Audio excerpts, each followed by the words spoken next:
looked at our Iron Age houses. Now that was moving on from the Stone Age, so that they became more rounded, hence the round house. And a lot of that was to do with the fact that the big trees and things had disappeared, and they also found that a round shape is much stronger. So the houses are much stronger being round rather than the corners, because we've experimented and had houses that are very, very rectangle, and they tend to crack because they catch the wind on the corners more.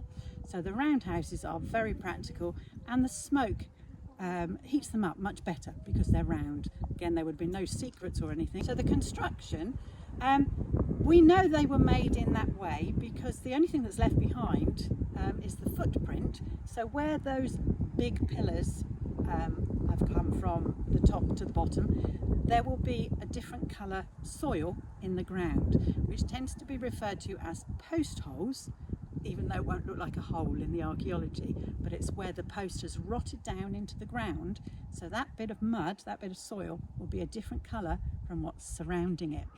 So from there we can work out the size of the house by the spacings of those poles, and then mathematicians, not me, mathematicians will work out how the roof will fit on. So we tend to put the posts in first, and then we would do what we call the roof beams, and they would do the rafters of the roof. Won't put the lid on yet, won't put the thatching on yet. And the walls will have what's called wattle and daub. The wattle is woven wood, so like you've seen some of the fences, it's wood woven in and out. Tend to use things like hazel and willow because they're so flexible. And that will make a fence in the shape that we want right the way around those posts. So that's the walls, that's what's on the inside. Then we make up a mix called daub, which has 5 things in it. It has cow poo, because that's about the best. We have used some horse manure, I believe, in the Stone Age house, but we usually use cow poo because it's so stretchy. So when the houses are hot in the summer, the plaster, the daub doesn't crack, and when they're cold and they shrink in the winter, it still doesn't crack because it's flexible. So we have the cow poo, we have some straw, we might have some mud, we might have some animal hair as insulation, and we mix it all up with water. So we make like a gooey mix that we splatter onto those fences to fill in all the holes. And we do it on the inside and we do it on the outside. So really the fence has become the middle of the sandwich, and then the daub is on the outside, so filling all those holes in. And then we come to the thatching of the roof. Now obviously because of health and safety we tend to use metal ladders now, but they would have made themselves ladders out of wood. And they start at the bottom and they work their way up, and then eventually what we have on the very top, if you look when you turn around in a minute, you'll see there's like a cone just sat on the top, and that's to enclose, because it's all open where it's all gone like that. Again, it's the evidence is shaky, but a lot of people think, well, you've got a fire underneath, why haven't you got a hole for the smoke to go out of? But the smoke actually filters through the thatch, and because the thatch is smoky you don't get as many insects in there, and so you don't get so many birds coming to peck at the insects and to take the thatch away to make nests. Whereas nowadays when you have a thatch roof they put that chicken wire over to stop that. Obviously they didn't have chicken wire back in the Iron Age. But we did experiment with a house where we had to redo the roof. We took the cap off the roof, and the fire is drawn up because there's oxygen at the top, and it set fire to the roof. So our evidence tells us they didn't have a hole at the top, otherwise their roofs would be setting alight all the time, okay? So that's how we do it. We do that lovely conical shape in a thatch. And most of the doorways are facing east because that's where the sun comes up in the morning, so that they've got the longest day, okay? Again, evidence varies on what furniture they would have in there. The biggest house in our enclosure we think belonged to a chieftain, and it would have been his extended family in there. because it's so huge. I mean, that wouldn't have just been one family in there. Normally, we've done it like a little village.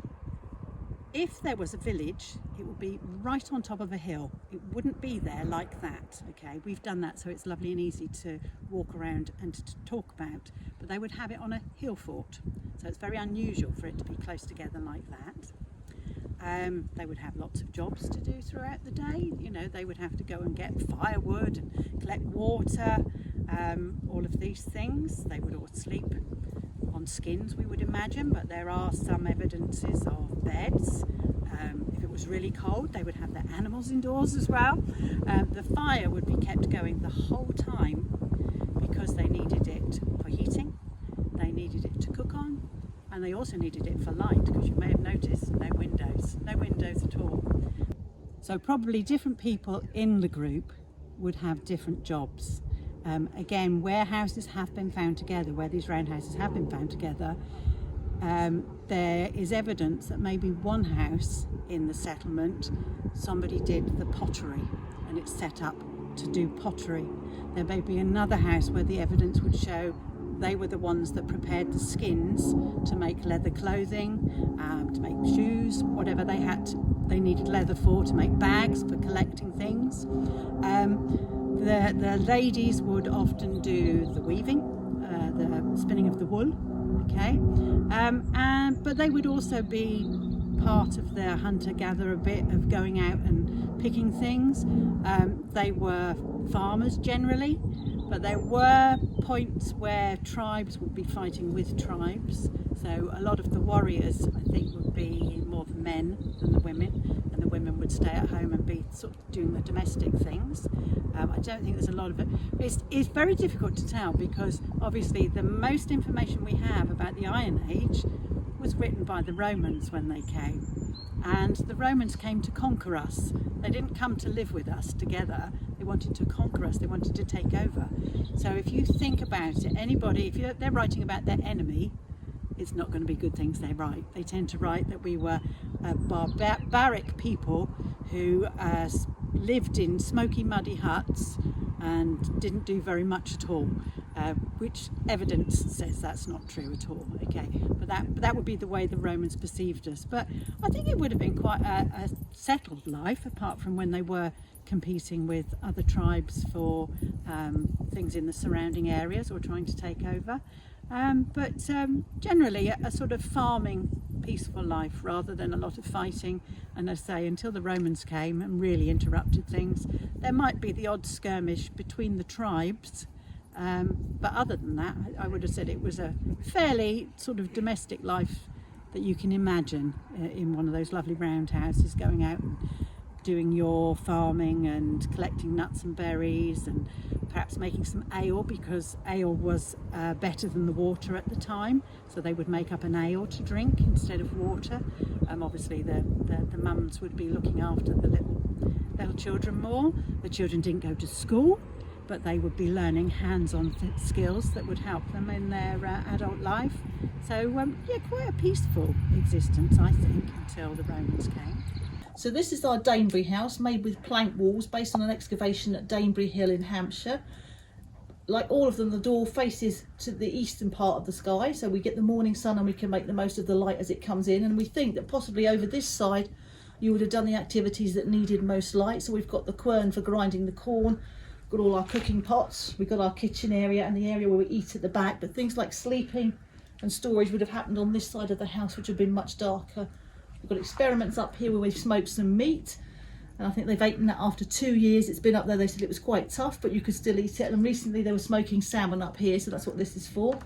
They would have cooked in their cauldron, made things like soups and stews, because that took a lot less wood than roasting something, or they would have roasted meat for special occasions when they would have gone feasting or something like that. Ate on the floor, so you were actually below the level of the smoke, because the smoke will rise up and form a ceiling. And we know that the Romans, when they came, wrote that they ate low down on the floor, and the table there was based on something found in a bog in Ireland, I believe. So that's why we based that, and they probably had some back to lean against, and they used it more like a tray than a table than we did. They would have carried their food to them and put it there, we think, rather than sat round the table to eat like we do today. bed here with the woven things. They would have used their loom. By this time they're dyeing wool. They're breeding white sheep, so they can use natural plants to dye the wool. They're weaving things like a twill weave, lots of checks and stripes and bright colours, and they would export that around the Roman Empire because they were quite well known for their cloth making, but they could use that to make blankets. The mattress is stuffed with straw, and the actual bed frame is based on, I think it was from Germany, but I'm not sure, but they know that they had the tools and the technology to actually make something like that. We've got sheep's wool for the pillow, and obviously the blankets and skins things there that they would have covered themselves up with when they slept.